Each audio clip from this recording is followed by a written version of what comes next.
What are you doing here? Okay, we're on a date. We were looking for a cultural activity to do, like the two cultured New Yorkers we are, and so we find ourselves here at Mimi Rose Howard's show. Hannah. It's our first date. So. Hannah, did you do me a favor and leave before this gets really fucking weird? You mean like 10 minutes ago? You know what? Maybe we should go. You know what, Fran? I don't want to go because I feel like we haven't really experienced the wonder of this experience yet. You can't be serious with this. I'm not doing anything, okay? I'm over it. You're not over it. Otherwise, you wouldn't have noticed me in this crowd of 40 to 70 people.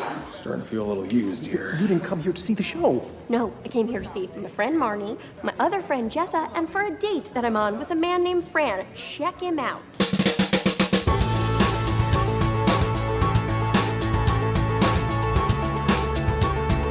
Welcome, everybody, to another episode of Boys Watching Girls. We are just two boys watching HBO's Girls. We are your hosts. I am Joe Welke.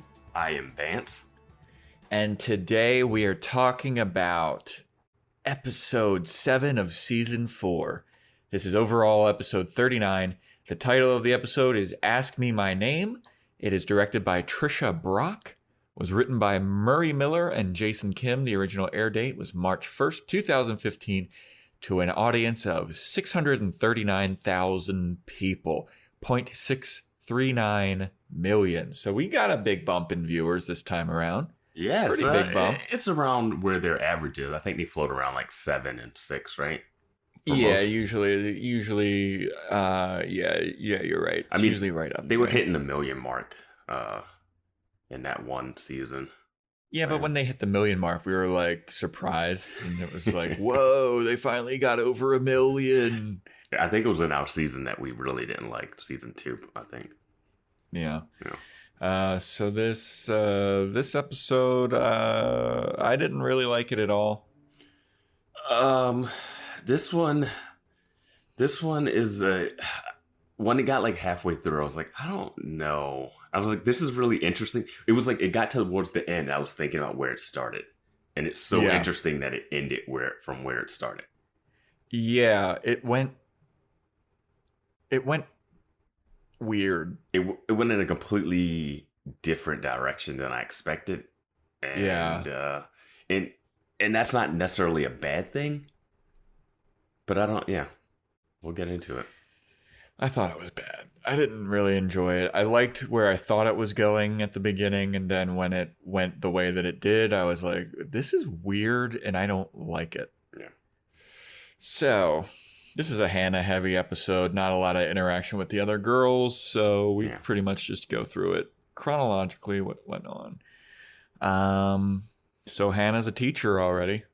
She's a substitute, and this is exactly what I thought what was going to happen, because I think last episode I said that it looked like it was a private, at least religious Catholic school or something, and you don't need to have a degree to teach at a private school. And so yeah, she's a sub. Why is that? I have no idea. But like I said in the last one, like my high school, I went to a Catholic school, and it was literally just people that graduated from college that were teaching us. And I don't know. It seems like you should have some kind of accreditation? Accreditation? Accreditation? I don't know. Now you made me.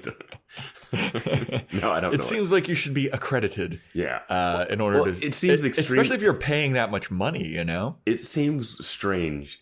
It seems super strange. Like, because they later mentioned that some person didn't even graduate middle school or whatever that was teaching at the school. Yeah. Which they didn't seem like they were just saying it was a joke. It seemed like realistic. But it seems like, if you graduate from a private school, you get better chances to go to college. But the people that teach in the private school went to less schooling to teach you. The system's so messed up if that's... I'm sure like at elite private schools, you have to have some kind of mastery or master's degree or graduate degree in teaching at something. You have to go through at least like, a course or two. But I'm saying like in public school, you're just going to go off the like curriculum.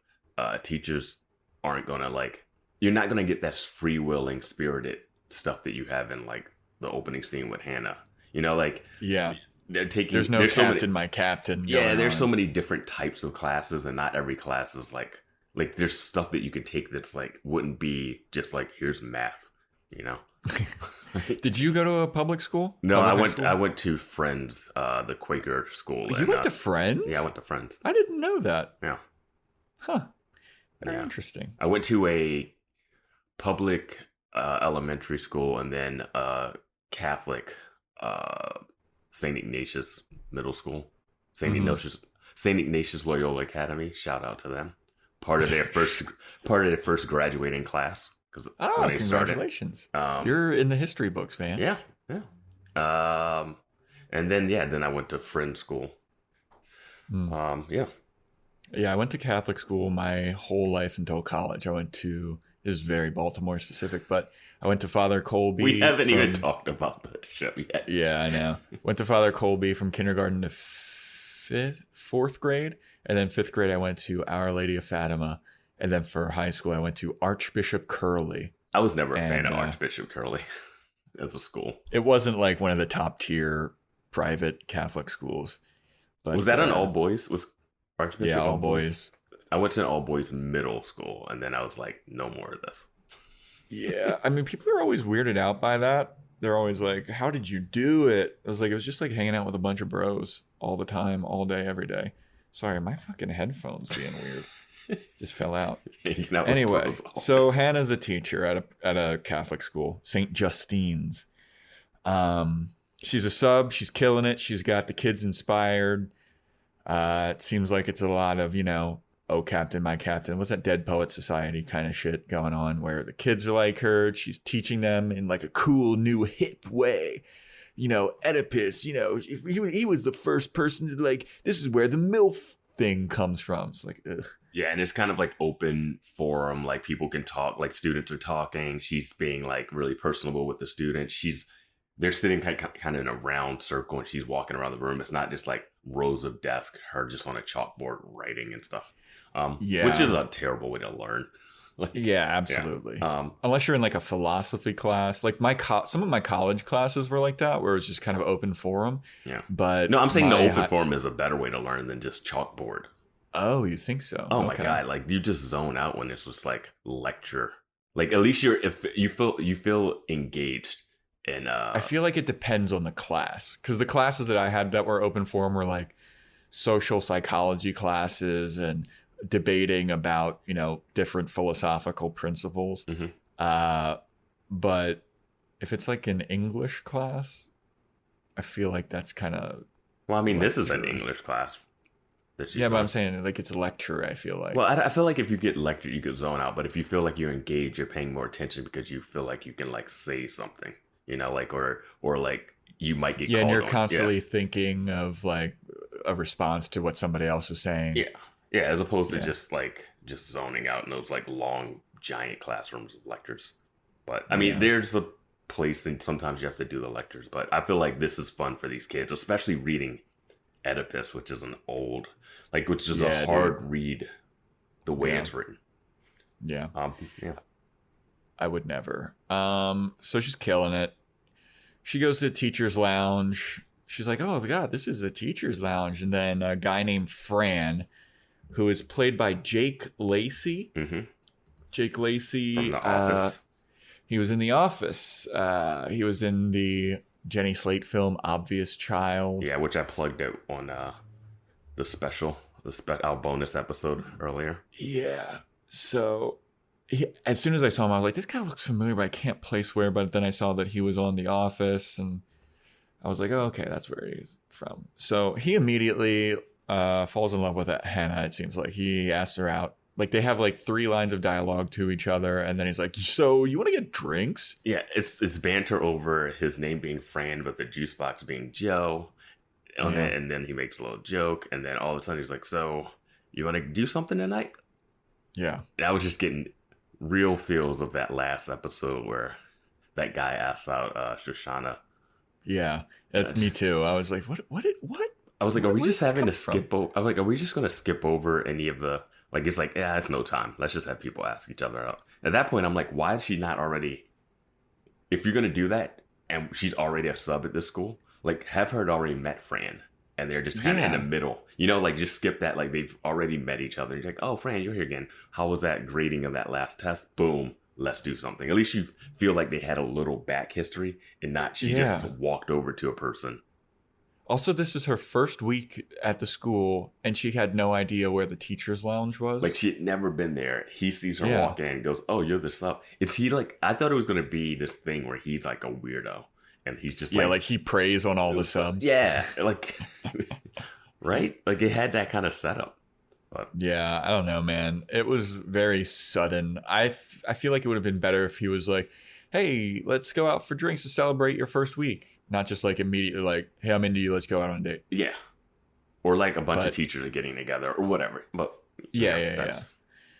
But yeah, I mean, whatever.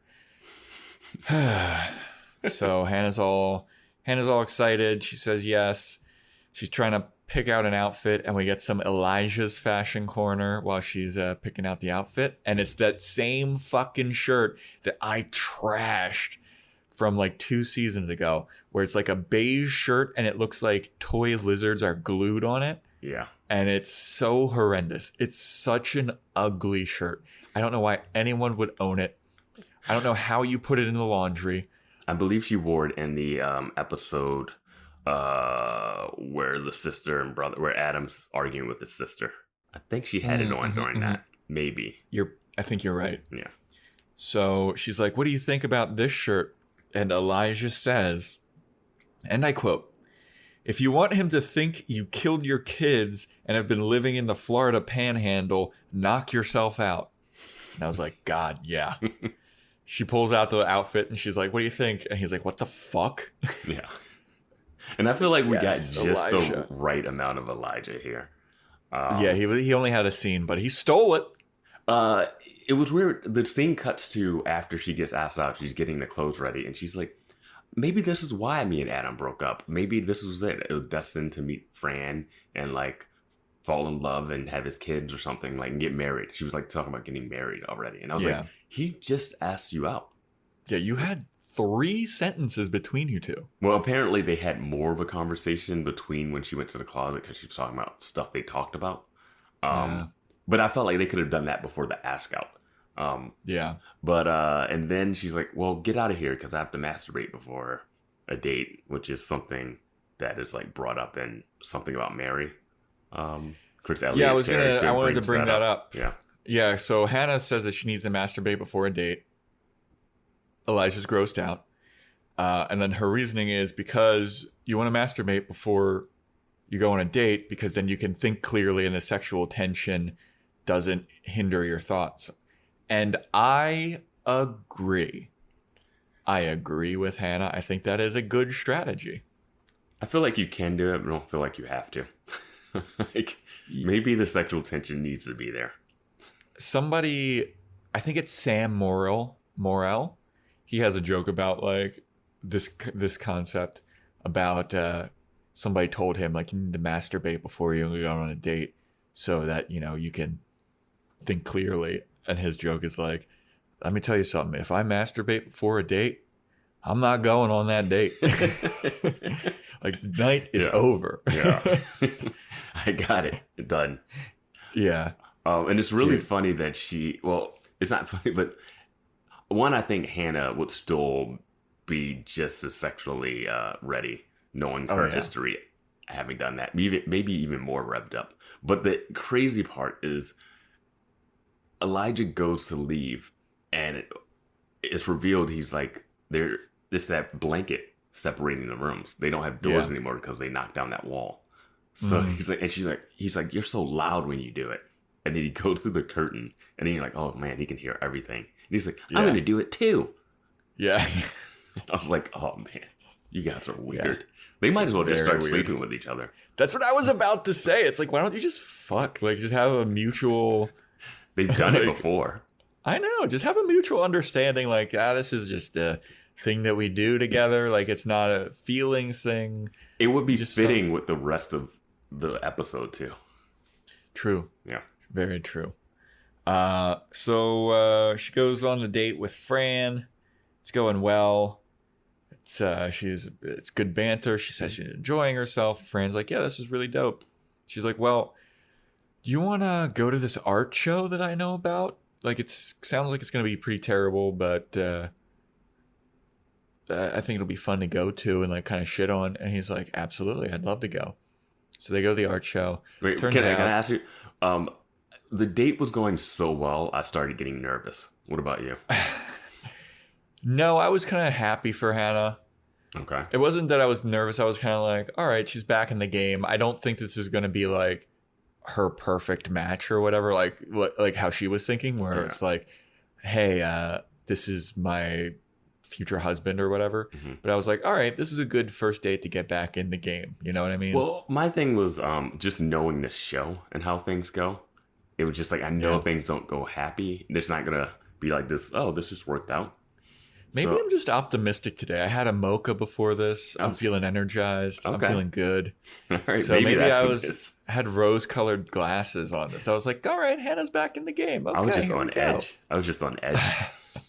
You're watching it like a horror movie, like, oh no. When he asked, oh, should we get another drink? And she's like, well, I was thinking. I was like, oh no, what's going to come out of her mouth? When she said, when he asked if she wants to get another drink and she goes, well, I was thinking, I thought she was going to be like, come back to my place and fuck me. Mm-hmm. But she was like, I got to know this art show. That seems pretty stupid. And that seems like something that I'd be down for. Like if somebody suggested that, I'd be like, absolutely, I'd love to go to this. Because that's also, you're not a drinker. So you're just like, get me out of this hellhole. That's true. But no, like that's fine to go to the art show. I thought it was going to be an art show with something with Marnie. No, yeah, Sujin and Marnie. When she said art I thought it was going to be the Sujin thing, and Marnie was going to be there. So I was surprised at what it was. Well, surprise, surprise. She shows up. Jessa's at the art show. Marnie's at the art show, and they're all kind of like, well, she sees Marnie and she's like, Hannah, what are you doing here? And Hannah's like, what? I came to see you. Came to see an art show. I have a date. This is Fran. And Desi's like, I think it's so awesome that you're not engaging in this toxic, cutting down other female stuff. And we're like, what's going on? And it is revealed that this is Mimi Rose's art show and that Adam is there. And then Fran is like, all right, okay, this is a little weird, but like whatever. I've dated people before. Like it's weird, but it's not a big deal. And then Adam sees her and he's like, what the fuck are you doing here? And Adam comes over with intensity. But I think we skipped over it's the intro to this art show is Jessa. Everyone's wearing these like smocks that say ask me my name and like something written on the back of them. And it's almost one of those what is that thing in New York? Those art shows that you go to that are interactive. Sleep No More? Yeah, Sleep No More and stuff. Well, Sleep No More, they don't talk. They don't.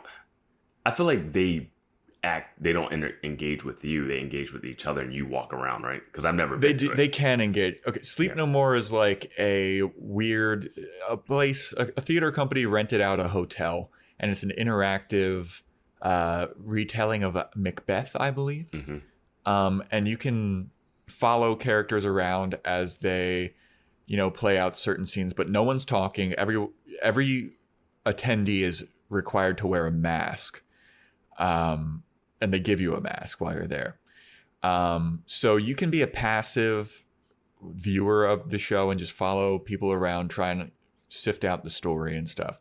But there are certain things where you can become a part of the show. And I've only been to Sleep No More twice, but every time I've gone, I've become a part of the show because one of the characters would take me, and it happens to other people in the show too. They'll grab somebody that's a viewer and they'll take them to like a hidden room, and then they'll start talking to you. They'll take your mask off and then they'll give you like a mission. And it's like really cryptic and it's really weird. And I never like completed the mission because I just didn't know what was going on necessarily. And I think the only reason why I was picked is because both times I went, when people go to this, it's like a really expensive thing. People get pretty dressed up. They wear like cocktail dresses and, button downs. Every time I went, I was wearing like Adidas track pants and like an Orioles baseball shirt. Because you are the fashion corner. That's how Yeah. how you dress up when you go to. Well, the first time I went, I wasn't sure what it was, and I didn't know what the protocol was. But it was like a spontaneous thing. A couple of my buddies were in town, and they were like, "You want to go to Sleep No More?" And I was like, "Yeah, sure." And I just showed up in like, the Adidas stuff. And so I think that they picked me because they're like, this guy does not belong here at all. Let's try and like, he's probably not enjoying himself. Like, let's try to give him like a little extra thing to make it maybe think that this is cool or something. So I got pulled in, and some lady that was a witch in the play like pulled me in and gave me some kind of mission. She gave me a ring that I was supposed to give to somebody. And then she kissed my mask twice. So there was a bunch of lipstick all over my mask. And so I was walking around, and she's like, give this to the witch. And then there was a character that was a witch, and I extended the ring to her. Like I was going to give it to her, and she slapped it out of my hand. And I was like, all right, I guess that's not the right person. But by the end of it, when I came out, my friends, they saw my mask was covered in like lipstick and kiss marks. And they're like, what the fuck happened to you? Like, where were you? And I was like, I don't know, man. Some witch lady gave me a ring that I had to give to her. And then the other time, like a lady made me tea, and she thought that I was afraid because she was like, it's okay. You don't need to worry about it. Because she took my mask off and she's like talking to me. And they tell you you're not supposed to talk during this entire thing. And so she's like, you can talk if you want to. And I just like shook my head. I wasn't talking. So I think that she thought that I was freaked out or something. But I was just following the rules that were laid out to me. So she gave me tea and then gave me some kind of monologue and then sent me on my way. It's a very bizarre thing. So this is nothing like that. Yeah, it's not like that at all.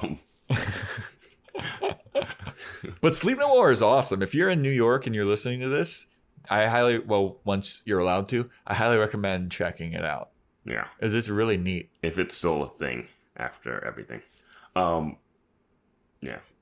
Yeah, but this is like people are improvising stories. It seems like you can go up to people, ask them what their name is, and they have like this whole backstory, and then they switch smocks and they take on different characters. Jessa's talking to one person, and they're telling her this story, and then like the lady telling the story taps this guy, and then he switches his smock around, and then Jessa's like, "Oh wow, okay, now you're him, you're the person," and then the person's talking, and then she asks like, "And then what happened?" And the person's like, "I'm not allowed to go off script," and she's like, "Script?"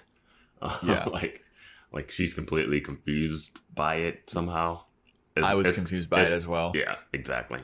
It's one of those art things that I hate that. Yeah. It's so pretentious. It didn't make any sense because everyone was wearing it, so you couldn't tell who was a performer and who was just like a guest. It was no color differential for Smock. So and like Adam, when he's talking to Hannah and like being like, "What the fuck are you doing here?" Somebody taps him and he has to tell a story, and she's just like making things real awkward for poor Fran. Yeah. Adam's like, "What are you doing here? Like, why? What are you doing?" She's like, "Well, I didn't know that you'd be here." He's like, "It's my girlfriend's show. Of course I'm going to be here. Yeah. Why won't you just get over this? Why are you?" And she's like, "Well, I'm here on a date with Fran." Mm-hmm.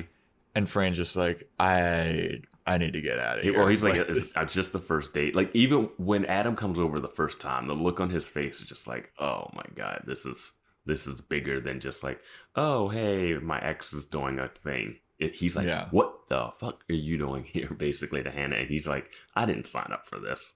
I mean, it's also so obvious what Hannah's doing. Yeah, and I didn't know. See, that's what I was thinking when they were on that date and it was going well. I was like, what is she going to do to mess this up? Or what is he going to do to be really weird? And I didn't expect her to do this. So that's why I was like, okay, all right, I see what Hannah's doing. I see how she's going to derail this thing. And I love that he was fine. I love that Fran was fine with it initially. Yeah, he was fine with it for up to a certain point, and then when Adam started getting like really aggressive and Hannah started getting aggressive back at him, he realized he called it out. Yeah, he says, I feel like I'm being used. Yeah. And then he dips, which I was like, good for you, Fran. That's awesome. It was the best like move. Because, I mean, I guess she could see him at school again, or we never see this character again. Who knows? with this show Yeah. usually. But I love that move. He's like, nope, I'm out. Yeah. Yep. Like, Yep. That was like the smartest decision a character has made in this show ever. right? Just to walk away. No one ever walks away. And you know what? I was trying to think when I was watching it, why are all of Hannah's friends there? But it sort of makes sense. Because Jessa knows Mimi Rose. She hooked Adam up with them. And Marnie's with Desi, and Desi's friends with Adam, I guess. So I was like, why are they there? But then thinking about it a little bit more, I was like, okay, this kind of makes sense. And we got no Shoshana in this episode. Yeah, which is always a detriment. I would have loved to see Shoshana at that thing. Well, she's normally at stuff like this and making some really funny comments. Like, just her comments on this would be great. Yeah, absolutely. Yeah. So, missed opportunity, I feel. Yeah. So Mimi Rose is there and she starts talking to Hannah and being like, I'm so glad that you came. And Adam's like, why are you glad that she came? She shouldn't be here. This is awkward as fuck. She's like, well, my ex is here. My ace. My former partner. Yeah, former partner. Yeah. Ace is here. And Ace shows up, and Ace is a total douche. Played by Zachary Quinto. Yeah, Zachary Quinto, who is, he's pretty famous now. Yeah. He was in Star Trek. He had like another show on NBC or something, Heroes. right? He got his big breakout at Heroes, and then he's in the first season of what's that horror show on FX? American Horror Story. Yeah, he's in the first season, and he's in a couple seasons, I think, of American Horror Story. Yeah. But he's there. Mimi Rose wants Adam to get to know him for some reason because he's a big part of her life. So they're going to this bar afterwards. And Mimi Rose is like, I'll take a cab with Hannah. And Adam, you take a cab with Ace. And Adam's like, why the fuck would I want to take a cab with Ace? Yeah. And good question. Very logical. And Mimi Rose is like, because I want you to get to know him. And Hannah's like, yeah, get to know him, Adam. I love the framing of that. It's because Mimi Rose and Hannah are in the cab, and Mimi Rose is closer to Adam talking. And then, like, Hannah leans forward in the back seat, and she's just like, yeah, get to know him, Adam. And she has this, like, look on her face that's just, like, pure venom. Like, it's great. Like shit-eating grin. Yeah. Just like, yeah. This is going to be awkward for you because it's awkward as fuck for me. And you got to give like a really short fashion corner on Ace. Because this man. Dude, Ace. It's amazing. He has like a pleather backwards hat that's barely on his head. He's got glasses that I'm assuming are fake. Big, thick rimmed glasses. He has a toothbrush in his mouth. For no reason. Yeah, it's like a yellow plastic toothbrush.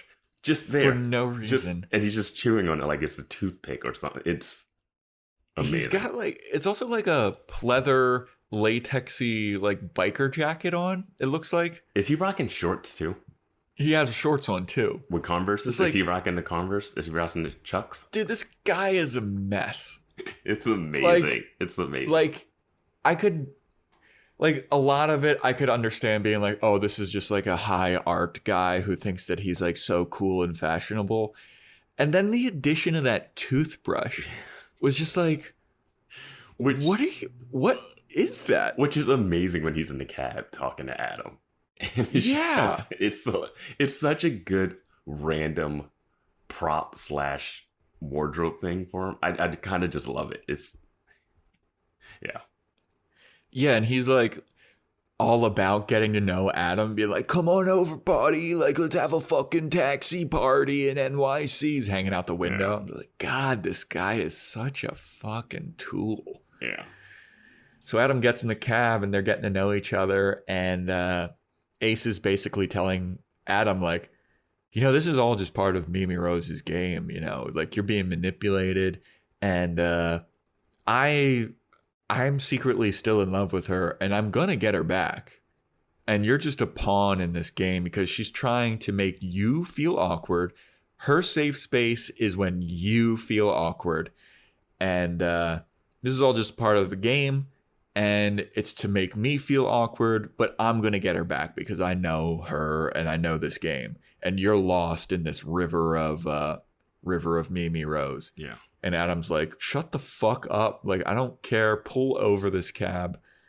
And Zachary Quinto, Ace, is just like, yeah, calm down, buddy. It's going to be fine. Well, he calls him, like, he says motherfucking monkey face. You think you're gonna, Yeah, she actually likes you. And then he calms Adam down. He's like, dude, I would never call you motherfucker.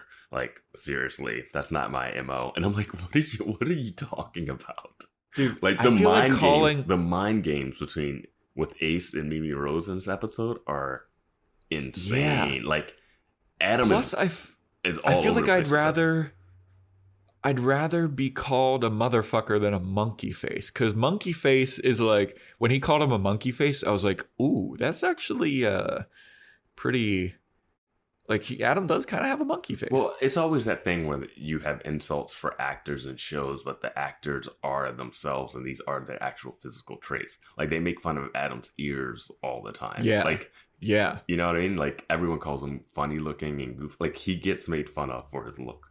And he has it. But man, if he's not a great actor. Like, he's so good. Like, watching him, it's just like you're drawn in. And yeah, he is a unique looking person. I will say that. Yeah. He is definitely unique. Yeah.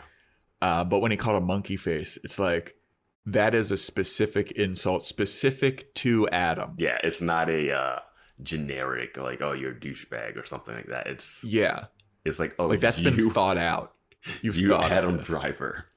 This has been a conversation before. Whose actor name and character name is the same. Yeah. So that's going awkwardly in Adam's cab. Shit's going awkwardly in Hannah and Mimi Rose's cab because Mimi Rose is kind of like leaning up against Hannah and being like, so what did you think of my show? I feel like you didn't like it. And Hannah's like, no, I loved it. And Mimi was like, no, you can critique it. I really value critiques, which is the telltale sign of someone's, if someone says that they value critiques and you critique them, they are going to be very, very offended by your critique, in my experience. You have to get critiques as a creative person. It's weird if you're asking for the critique just to say, some people ask for critiques and they want just the praise. You know, yes. They're saying one thing, but they don't really mean it. And some people are really like, the good people that can handle critiques are the people that are more successful and can go on because they take the critique, they deal with the emotional blowback of the negative, and then they go, okay, what can I dig out of this to make myself better? What Mimi Rose is doing here is not asking for a critique of praise. She's asking the critique because asking for it makes the other person uncomfortable. Yes. She's trying to make Hannah uncomfortable, and she's making Hannah lie to her. Mm-hmm. And it's just, especially after just hearing from Ace what her game is. Yeah. I was like, oh, this woman is sick in the head. Mm-hmm. And it's like, she is. I know we've called the show out for like setting some stuff up and having it pay off really soon, but this is like a great way to like have someone give some insight into a character and then see that character play out, you know? Yeah. And because it's still in a subtle enough way where you can like see it and be like, oh yeah. And it was stuff that she had going on earlier too. Like when she wanted to talk to Hannah when Hannah showed up from Iowa, like she's like, let me go in there and talk to her. And it's like, oh yeah, she loves the drama. She loves this. She likes making people feel uncomfortable. It's why she did the abortion thing the way she did. She loves to like get the reaction from someone like her. She knew saying it the way she said it was going to get a reaction from Adam. That's what she wanted. Yeah. Once you find that out from Ace, like it's like, oh, everything is fitting together. Like that's why this is happening. Mm-hmm. Yeah. And I think that doesn't Ace say that she has Asperger's too? Says he's like, oh, you're buying the like, oh, girl from Maine, sweet girl, bitten lips, Asperger's act that she's putting on or something. Yeah. Kind of something like that. Or implying some kind of quirk, I guess. Well, I mean, she is putting on like a whole thing. Yeah. But yeah. But Hannah's not. Hannah's. Do you think that she's taking the bait, or is she not? No, because she keeps complimenting the show that she didn't really see. And then that's when Mimi Rose pulls out the big guns and says, "Oh yeah, I'm working on this book." Yeah. And that is just she's like, "All right, I got to go with the haymaker here." Yeah, And she's working on book. She knows that that's going to get under Hannah's skin. Yeah. She's like, I'm working on a book. And Hannah's like, well, also Hannah deadpans like all of this. Mm-hmm. So when she's like, I feel like you didn't like my show, Hannah's like, no, I liked it. It was really great. I thought it was really impressive. And she's like, really? Because I value critique. And she's like, I mean, it's hard for me to critique because there's nothing to critique. You can't critique perfection. Mm-hmm. And it's like, this is such a chess match right now. Mm-hmm. And then Mimi Rose breaks out the big guns. She's like, well, I just feel like I didn't have enough time to work on this show because, I'm working on this book. And I was like, oh, yeah, what's your book about? And Mimi Rose was like, it's this psychosexual thriller about a woman trying to solve her own murder, but she's dead. And Hannah's like, oh, sounds cool. And Mimi Rose is just kind of like, yeah, I don't know. I'm not a writer like you, but I try to get out of my comfort zone because that's the only way you get to learn. And Hannah's like, well, I'm not a writer anymore. I quit. I'm a teacher now. And Mimi Rose was like, what? Adam said that you're a writer and blah, blah, blah. And it's just such fuckery. Yeah, I don't think I didn't read it as Hannah being as deadpan once the book thing came out as you did. Like when I saw that hit land. I saw that land. Yeah, when she says, "Oh yeah, I'm just because I'm working on a book." Like that is a trigger word for Hannah. If anyone's writing something, it is There was a moment where Hannah like rolled her eyes super hard. No, that was when she asked the cab driver his name. Oh yeah, that's like when they first get in the thing, and that's kind of this we got to bring up. It's like that's the title of the episode, and Mimi is always. Everybody she runs into, she's like asking what their name is and making a concerted effort to like do that, Yeah. And I hated when like whenever Hannah would refer to somebody as like, thank you, sir. She'd be like, he has a name. I was like, wait, did she say that? Yeah, so Hannah is starting to get a little fed up with Mimi Rose. So she's like, just take this turn here. I think it'll be like a quick shortcut. The taxi driver hits an old lady, and the taxi driver like blames Hannah for some fucking reason, which I thought was stupid. But dude, that whole scene was clunky as hell. So there's like two cops standing at the corner doing nothing. Like a cab just turned a corner, hit an old lady who was pushing like a shopping cart. She falls over on the ground. Everyone gets out of the cab, and then there's like two cops on the corner that like didn't hear a lady fall over. And like, it happened probably like 20 feet from where they're standing. Yeah, and they're like, hey, officers, like, hey. And then they run over like, hey, what happened? And like pull out the notepads. I'm like, what? Like, we saw officers when they arrested Jessa and Adam for peeing. Like, they were just doing cop stuff. Like, got out of the car. Yeah. Like, an old woman was hit by a taxi cab in New York. Yeah. Like, you would go over. Like, this is what the job. And I'm not blaming cops for this. I'm blaming, like, the setup for the acting in that. Like, yeah. They were just two cops there. It wasn't even like a deli owner that needed to come out and like, hey, there was a cop in the deli, and he comes out and he's like, what happened? And he didn't see it. Like they saw the cab turn. Like they saw the cab turn. You figure that they would have heard the old lady hit the deck because she's got a shopping cart. Would have heard the driver get out and say, "Oh my God, are you all right?" You would have heard both Hannah and Mimi Rose screaming. Yeah, like, oh my God. But like they're like officers, and they're just like dilly-dally, and they got their backs turned to it. And they're like, oh, anything that happens behind me doesn't happen. It's like until you say officers, we can't even react to anything. Yeah. Like, it was so weird. So Mimi Rose is asking the old lady her name, and the taxi driver like blames Hannah for it, and she's like, this is not my fault, sir. Yeah. And then Mimi Rose is like, he has a name. It's like, fuck off. Yeah. He just hit an old lady. Yeah.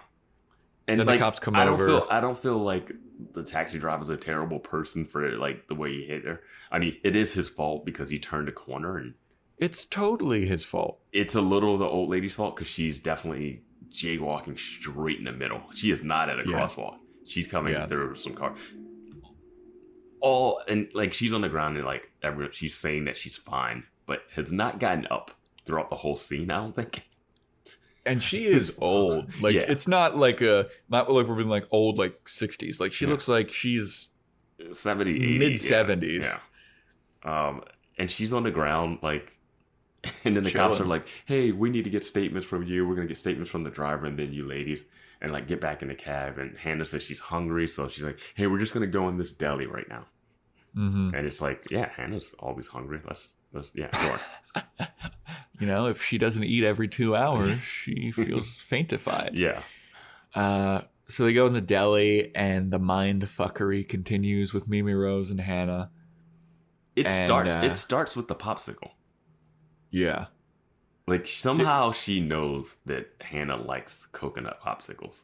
Somehow, like Adam must have told her, Jessa, and she gets like Hannah has a bunch of snacks and stuff, and then she's like, "Oh, they have coconut popsicles?" She's like, "Oh, it's the last one. Do you want mine?" She's like, "No," and like Hannah is frustrated at this point. Oh yeah. And I'm like, "Damn, she's good. Mimi Rose is good." Yeah. So they're walking around the deli. Hannah's picking up some snacks, and Mimi Rose is kind of talking to her, and she's like, "So why are you mad at Adam?" Gets right to the point, and Hannah's answer is that he's deceitful. He loves somebody else. He found love with somebody else while I was at college, and he's a coward for not telling her. And every time that he's confronted with it, he lashes out because of the guilt he feels. And that Mimi Rose is like, "Yeah, that's Adam." Yeah. And I did like that Hannah's like, "I'm not going to be mad at you for taking him away or whatever. I'm mad at Adam because," and that's always that thing I never understood. It's like if someone finds someone cheating and then they want to beat up the person that slept with the person that they're with. I'm like, yeah, unless they're like a friend that you know and like they knew you guys as a couple and then they hooked up, then it's their fault. But like it's the person that you're in the relationships with fault, you know? Yeah. Yeah, if you're dating, like if I'm dating a woman and that woman goes out and gets some strange, like you can't fault the guy. Yeah. Because it's like, well, he's just doing him, you know? Yeah. But if it's if it's like a friend of yours that does it, then that's the thing. Yeah. Like if it's my best friend and he knows that me and this girl are dating, and then he's like, "I'm gonna fuck her anyway." Yeah. I mean, like, bro, betrayal on 2 counts. Yeah, I mean, like Hannah has every right to be upset with Jessa, right? Which we'll get to later too. But yeah, like if she's gonna be mad, it's mad at Adam and then mad at Jessa. Yeah. Yeah. Jess is the fucking worst. I was thinking, like, before the end of the episode, there's one more Jessa scene. I was thinking, man, 2 episodes and Jessa's basically got like a brunch line and is at an art show and she's like, "What? This is scripted?" I'm like, 2 episodes and that's all Jessa gets? I'm like, these are 10 episode seasons. Like we got to do something with this character I mean, there's something with Jessa's character to do, but I don't know what we're doing. And then we get this next scene and I'm like, it throws me even further away from. Yeah, we're 7 episodes into it, and there's like 3. I feel like there's 3 Hannah only episodes already. You know? Well, we had the Iowa one, which was the second one of this season, right? This was season that is like Hannah heavy. No, I'm saying was this. Yeah, I'm forgetting all the episodes, but yeah, I just feel like there's no Jessa progress right now. Yeah. Like at least Marnie has like a story with Desi. Shoshana has a story with trying to like make it in the real world. Hannah's got the like career change. Adam's got the separation, relationship change. Ray's got the political stuff. Elijah has this floating around vagabond comic relief. And I don't know what Jessa's like season arc is, I would say. She's the worst character in this show. Like, in terms of like her characterization, her motives, and even how she's written. Like, none of it makes sense. She never learns. There's no arc. She barely has any kind of story, and when she does, want her it to doesn't have make something. sense. Yeah, I just want some, like, we finally get something that she wants, kind of, here. But does she? I don't know, exactly, because I thought we were going to have a really big thing when she asked Adam to be her friend. And I was like, ooh. Yeah, me too. This is going to be something. It's going to be something we might be a little afraid of, but at least it's something for her to, like, try to do. And then they just don't really do it. Well, before we get to Jessa and all her shit, Hannah tries to buy all these snacks and wants to use the pisser, and the guy won't let her use the bathroom. Again, they bring up the bathroom stuff all the time in the show, man. Yeah, they're always trying to go pee. So they walk out. They steal the coconut popsicle in front of the cops who are questioning them, and she's just like, "I'm going to steal this." Like, how dumb are you? They were like, "This is a protest for not letting us use the bathroom," and then they're just going to run out of the store with a popsicle while the two cops are there.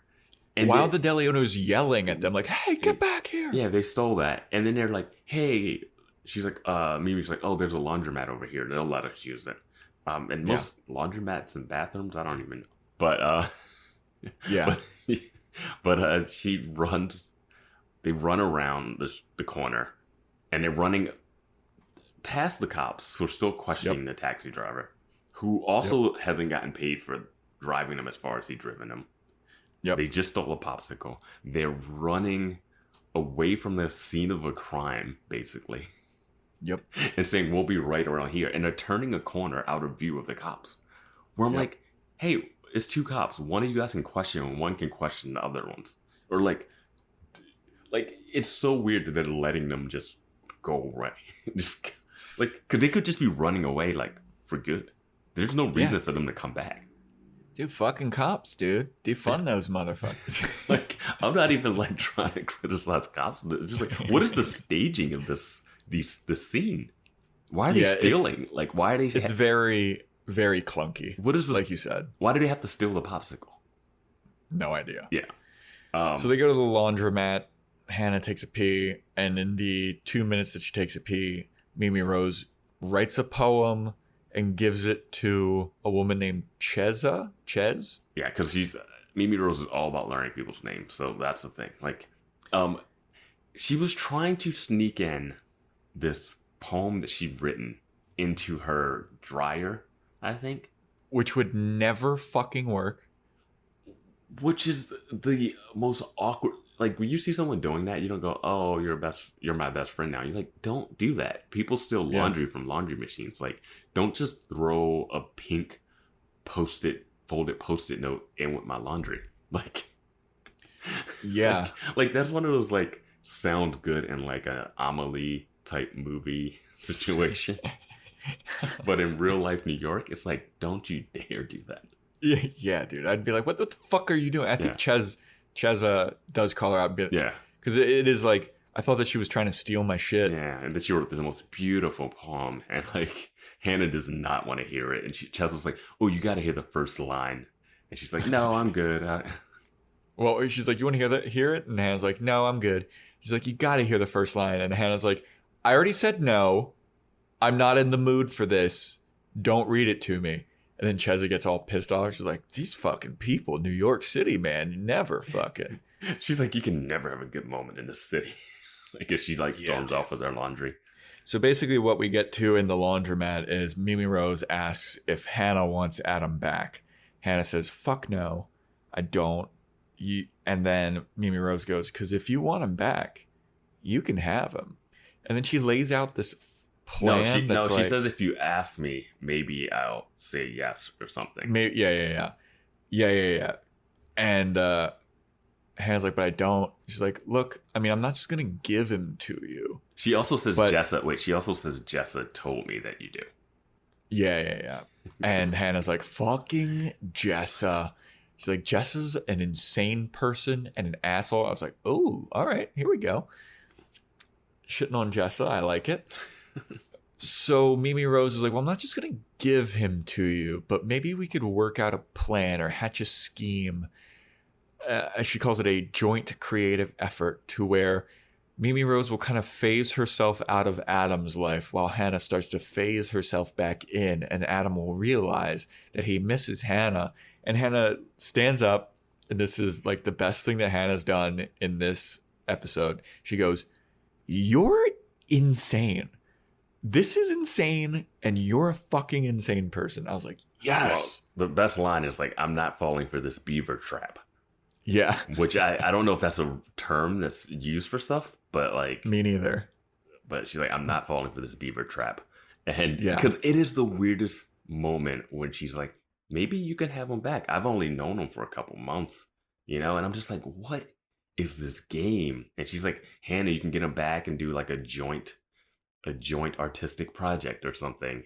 Joint creative effort. I wrote it down in quotes. Because I was like, wow, what a fucking asshole. Like, just playing with Adam's, like, because Adam is a sensitive, weird, strange person. So, like, Yeah. what he just dealt with in the cab and what he's going to deal with later in the bar, like, he's been... I thought to myself when I was watching, I was like, I don't think when I started the show that I could feel bad for the Adam character as I do right now. Yeah, same. Like, when he's pissing on people and then like the Natalia kind of getting stuff salty and weird. Yeah. It's like, this guy is kind of a bad dude. Mhm. But now it's kind of like, oh man, Adam's being fucked with. I don't like it. But so Mimi Rose is basically like, Adam's extraordinary. He's such a unique and awesome person. But maybe we're not right for each other. It seems like you guys have such a strong bond and the connection and stuff. And it's just... Hannah calls her insane, says that Mimi Rose isn't a genius, and basically calls her full of shit because she's like trying to be an artist. And Hannah's like, "I see through your art bullshit. Like, you just are trying to intentionally confuse people for no reason, and you have no substance behind it." And Mimi Rose is like, "Well, I want to be an artist, but I just don't know what to create anymore. I don't get it. I want to do it, but I don't know. I'm not good enough to leave a lasting impact or something." She's like, "I don't know why I try anymore." And Hannah's like, "You try because you're an artist. I quit. And I'm a teacher because I'm afraid. But now I'm afraid that I'm going to have a normal life and live like my mom. And I don't want to be normal. And I don't want to be like my mom." She admits that she's not talented. Yeah, she said she left Iowa because she wasn't talented enough. It was really interesting that this is where the conversation turned from Mimi being like really manipulative, which she still kind of is, because Hannah calls her out for her art being bullshit, and then Mimi's like, "I just wanted to create something important or whatever." And then she mentions, she's like, "I saw this photo. It was from 1940, and it was this girl going to a tournament camp, you know, or whatever, and it just said girl." And since then I was like, they don't even know her name. The soldiers don't even know her name. And Hannah's like, "Of course not. They were just war criminals." Like, and she's like, Yeah. So I just felt like the importance of like knowing someone's name, you know, like, and it's one of those things where it's like there's a kernel of truth and like genuineness in it, but also like it's also a very easy way to like manipulate people into being like, "Yeah, why don't you care? If you learn someone's name, you could care more." And it's like this faux importance. Mimi Rose, but it works is on full Hannah. of shit. But it works on Hannah right here because it gets her to open up, and Yeah. her opening up just gives more ammunition for Mimi Rose later. You know what I mean? Like, Yeah, the it more gives she her learns more about power. you, the more she learns about you, the more she knows how to like alter you, Manipulate. you know? Yeah. Yeah. Because she definitely has Adam wrapped around her finger right now. Yeah. And So what else? I thought it was something else, but no, you go ahead. Yeah, and Mimi Rose kind of, I guess it's just both of them kind of confessing to each other. Like, Hannah's confessing, like, "I wasn't talented, so I quit, but now I'm afraid of being normal." And Mimi Rose is kind of like, "I mean, I'm not talented really either, but I'm just throwing shit at the wall and hoping something sticks because I want to make an impact and I don't really know what I'm doing." And then they just kind of sit there moping, and Mimi Rose is like, you know what we should do? We should just go drink heavily and forget all about this. Yeah. And then they're like, okay, cool. And then Yeah. like, hold hands and I did write down what Mimi said. She said she wanted to make something that means something, is what she said. And I thought it was interesting that we ended up at this point from where it started, because Hannah is thriving. Like, yeah, she's doing well. she's as a high teacher. fiving kids in the hallway, getting asked out by like decent looking teachers in the teachers' lounge. Like, and like she went from, I don't know what I want to do. I want to do this teaching thing. I got this teaching thing. I actually have only been doing it for a week, and I kind of am thriving at it and seems to be genuinely happy doing it. Like, I know her whole character from like the other seasons we've seen, and up to this point, it's been like, I got to write my book. I got to do this thing. But then it made it seem like, oh, she's going to transition from it and still find a way to kind of meld the two, you know? Yeah, be happy and still feel fulfilled. Like she's touching people's lives in a certain way. And it seems like this job has more freedom to actually write while she's doing the work than the writing job where you're writing all day at GQ and then having to like shift gears from advertising to her narrative, fiction, nonfiction. Like this, she's going to class, and then it's like, those schools, you only got 3 classes a day. Yeah. You know, like you're especially, not teaching. dude, if you're a sub too. Yeah, like she's So not much free teaching. time. She's not teaching like 10 hours a day. Like she's gonna have papers to grade and stuff like that. But yeah, so it's weird. Like they told us, oh, let's try this thing, and now they just were like, nope, you still got to be this creative person underneath. And that's where I was like, oh, I wasn't sure this episode was gonna go to this point so quickly. Yeah. I thought maybe we get to the end of the season and these doubts would creep in, but not like the next. I didn't think we go to one episode where she says, I want to be a teacher, become a teacher, and then also like, is afraid of being a teacher, all in like 25 minutes. Yeah. Yeah.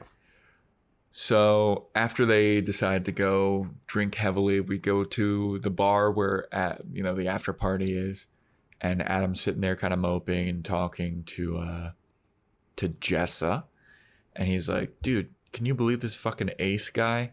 He said that Mimi Rose is manipulating me and I'm just a pawn in her game, and he loves her still and he's gonna get her back. And Jess is like, what? I can't believe that. And I was like, I know, right? She's like, no, because Ace is supposed to be in love with me.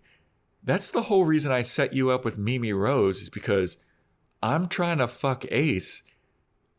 And now he can't be in love with Mimi Rose still. Like, that's bullshit. I'm going to go talk to him because I need to have his babies. She's like, I'm going to have, she's like, no, he loves me. I'm going to, by May, I'll be pregnant with his twins.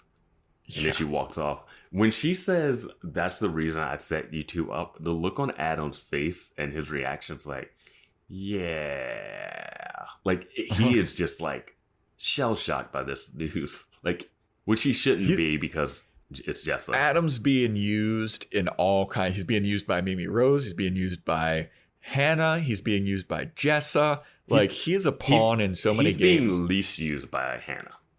Yeah, for sure. Yeah. But like, think about this. If Adam didn't have faith in Hannah as a writer, he would have held out maybe for her to come back. But also their relationship was a little rocky at the point when they left. But like if he thought she wasn't going to make it through 2 years of Iowa, he would have just waited and been like, she's going to drop out and come back. Like, he did not like hang on to that. And I mean, Jessa, like her whole thing, that's the reason. The last what was it, the other episode where she's like, oh, what we're supposed to do, sit around and like wait for you to get back, Hannah? Like, we had to move on with our lives. She did not do this to make Adam happy. Nope. She did this for selfish reasons that damages a bunch of people in its wake. Yep. Damages Hannah, damages Mimi Rose, damages Adam. Yeah. Like, what a prick, dude. Yeah, and it's like the way the scene is played, I'm like, it seems like this scene is there to like set the split possible for Adam to get back with Hannah, which, whatever, they're always going to end up back together. But it's done in a way where I'm like, what are we supposed to take from Jess in this?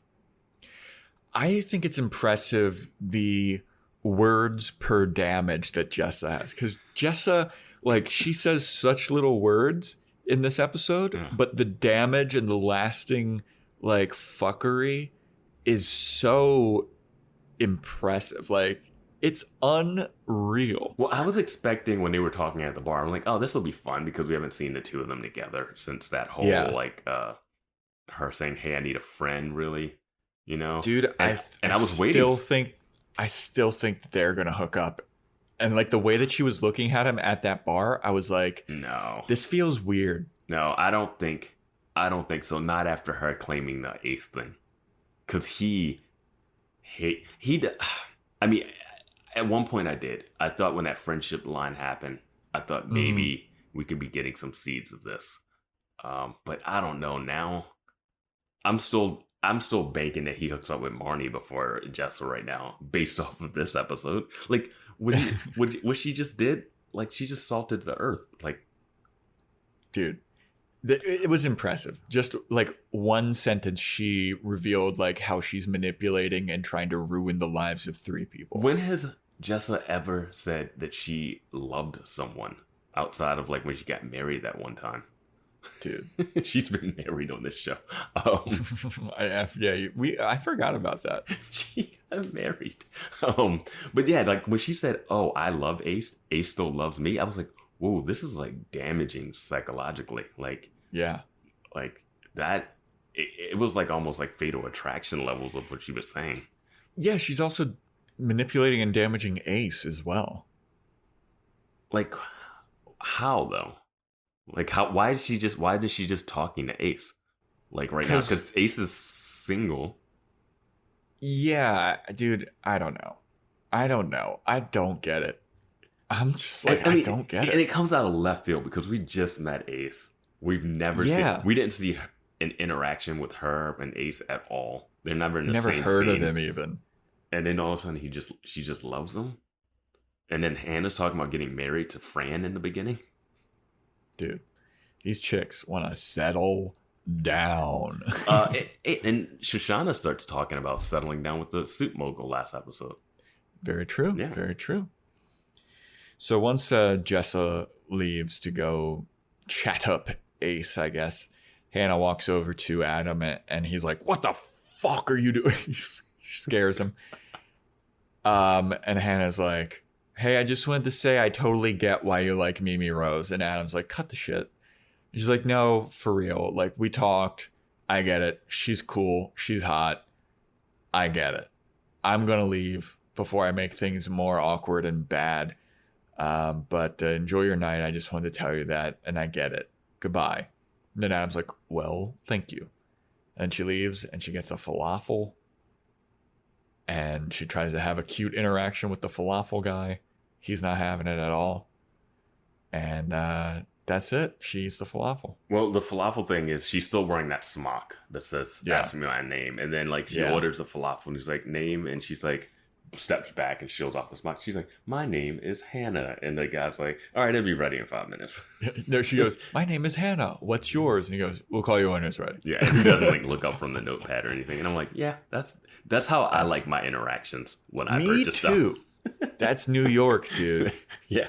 Like this, dude, when I first moved to LA and the Uber drivers talked to you, I was like, what the fuck is this? This is one of the biggest differences. I think we've probably talked about this on the podcast before with like taxis and stuff. But like taxi drivers do not in New York. Well, you can get in that cab and say whatever you want in the back and they are not talking to you just out of the blue. Like you have to engage them and then engage them again and then engage them a third time before they actually start talking to you.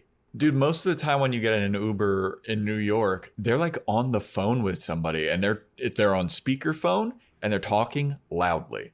Yeah. I mean, and then once you move out here, you're just hopping a car and you're like, okay, what weird conversation am I going to have on this 15-minute or hour-long ride?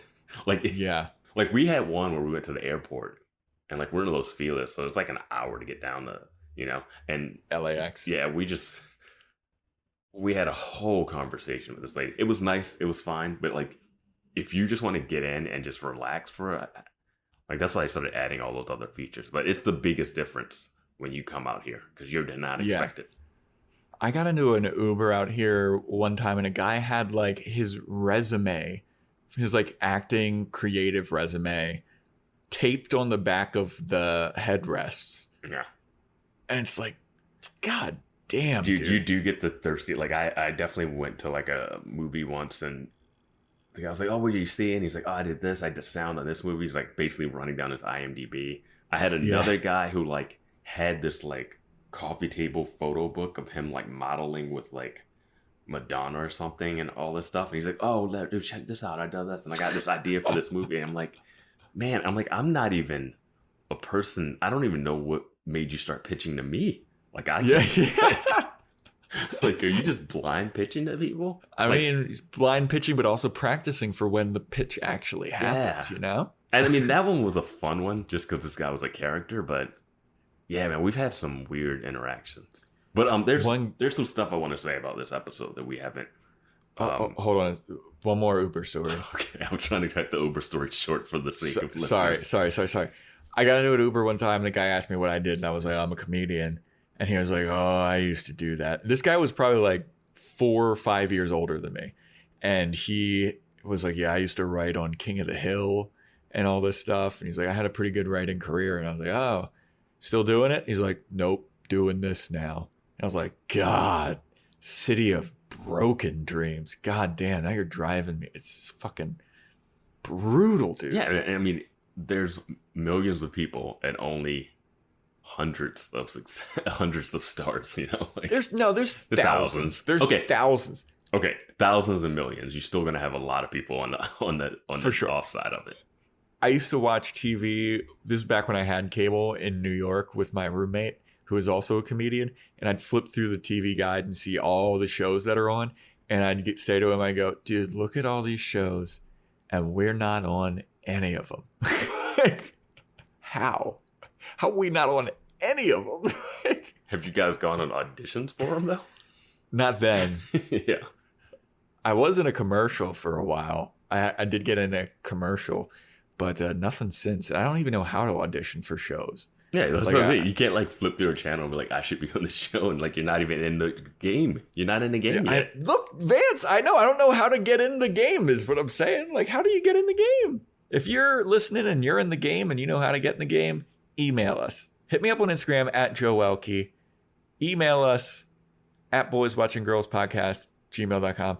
Email me, josephwelke@gmail.com, because I can't get Joe Welke. I love this long-time listener. I love that someone could possibly be listening to like, what is this, our 39th episode? And they're like, "Oh yeah, now I'll reach out to Joe." Yeah. It's like, I didn't know he was so desperate to get in the industry. I thought that everything was going good with the Boys Watching Girls podcast. But thirst. This is just one big thirst trap.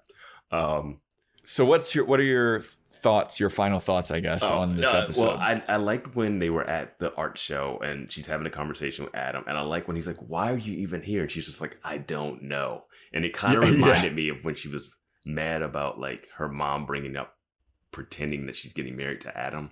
And she like gave him a bunch of shit for it, being of like, "Oh, maybe you don't even want to marry me." And she's like, "Why are we talking about this?" And she's like, "I don't know. I'm having these feelings and they don't make sense." But like, I like that she is self-aware of her own like foibles. She's self-aware sometimes, but other times it's like she's walking right into a beaver trap. And it's like, how do you not see? Or she just doesn't care. Well, like she knows that she wants to hurt herself, it seems like sometimes. Well, like she's having a perfect date and she's like, "Ooh, I have to sabotage this by going to this art show." There was no talk of the art show with Elijah. Elijah was like, "I thought you were going to that art show tonight." Like there was never any seeds and everything was going so well. She was like, "I need to mess this up." Yeah. Like the GQ job was going well. And she was like, "I need to mess this up." Like, and another thing I wanted to bring up, which is kind of random, I would love to see Mimi Rose go toe to toe with Adam's sister. I think seeing the two of them with their like snide comments and like just biting statements, I think that'll be great. I'd love to see her with Elijah, because I think Elijah could cut through the shit and like boil her down to like 3-word insult. Yeah, it would just be like insults, but they would like land a little bit, but they would. I think she would come back at Elijah and like crush him.